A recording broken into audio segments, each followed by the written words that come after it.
Practically അവിടെ നിൽക്കട്ടെ. നിങ്ങൾക്ക് വ്യക്തമായ ഒരു ജീവിത ലക്ഷ്യം ഉണ്ടാകണം ആദ്യം. ആ ലക്ഷ്യത്തിൻ്റെ ഔട്ട്പുട്ട് ഇൻകം തന്നെയാണ്.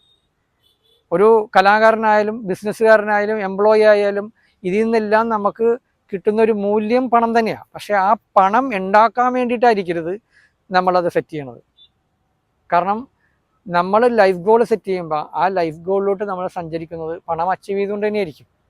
ആ ലൈഫ് ഗോളിലായിരിക്കുമ്പോഴും അതിൻ്റെ ഔട്ട്പുട്ടായിട്ട് നമുക്ക് വരുന്ന മണിയായിരിക്കും. അതുകൊണ്ട് തന്നെ നമ്മളെ ചിന്തകളിൽ കൃത്യമായ വ്യക്തമായ ഒരു ജീവിത ലക്ഷ്യം ഉണ്ടായിരിക്കണം എന്നുള്ളതാണ്. അതോടൊപ്പം നിരവധിയായ ആഗ്രഹങ്ങളും വേണം. ഈ ആഗ്രഹങ്ങൾ നടക്കുമോ അല്ലെങ്കിൽ എൻ്റെ ജീവിത ലക്ഷ്യത്തിലേക്ക് എനിക്ക് എത്താൻ പറ്റുമോ എന്നുള്ള കൺഫ്യൂഷനെ കുറിച്ച് ചിന്തിക്കരുത്.